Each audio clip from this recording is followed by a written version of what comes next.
মুখ্যমন্ত্রী মমতা বন্দ্যোপাধ্যায়ের নির্দেশে শনিবার মালদায় এলেন রাজ্যের দমকল ও জরুরি পরিষেবা দপ্তরের মন্ত্রী সুজিত বসু। তিনি মালদায় এসে মানিকচক এবং রতুয়ার বন্যা ও ভাঙন কবলিত এলাকা পরিদর্শনে যান। পরিদর্শনে যাওয়ার প্রাক্কালে তিনি পুরাতন মালদার মঙ্গলবাড়ি মহানন্দা ভবনে ওঠেন।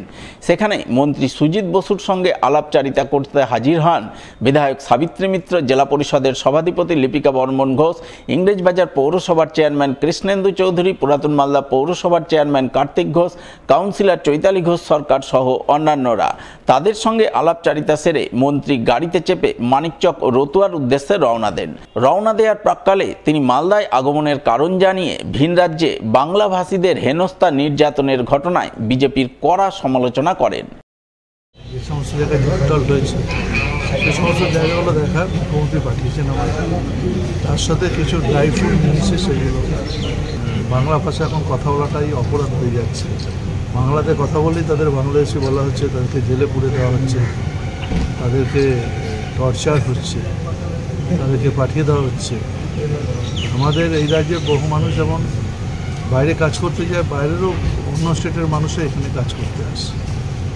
তা আমার মনে হয় এই কালচারটা আজকে না, দীর্ঘদিন ধরে একটা পরম্পরা ব্যাপার চলে, কিন্তু এই প্রথম দেখছি ডবল ইঞ্জিনের সরকারের আমলে বিজেপি শাসিত অঞ্চলে বাঙালিদের উপর যেভাবে অত্যাচার হচ্ছে এটা। এরপর রাজ্যের দমকল ও জরুরি পরিষেবা দপ্তরের মন্ত্রী সুজিত বসু মানিকচকে গিয়ে গঙ্গা ভাঙন প্রতিরোধের কাজ খতিয়ে দেখেন। তবে শুধু ভাঙন প্রতিরোধের কাজ খতিয়ে দেখা নয়, পাশাপাশি এদিন তিনি মানিকচকে গিয়ে সেখানকার গঙ্গা ভাঙন পরিস্থিতি পরিদর্শন করেন। ভাঙন রোধে সেচ দপ্তর যে কাজ করছে সেই ব্যাপারে প্রয়োজনীয় খোঁজখবর নেন। এদিনের এই পরিদর্শনে মন্ত্রী সুজিত বসু ছাড়াও উপস্থিত ছিলেন জেলা শাসক নিতিন সিংহানিয়া, জেলা পুলিশ সুপার প্রদীপ কুমার যাদব, জেলা পরিষদের সভাধিপতি লিপিকা বর্মন ঘোষ, মানিকচকের বিধায়ক সাবিত্রী মিত্র, মালতীপুরের বিধায়ক আব্দুর রহিম বক্সি, মানিকচকের বিডিও অনুপ চক্রবর্তী সহ অন্যান্যরা।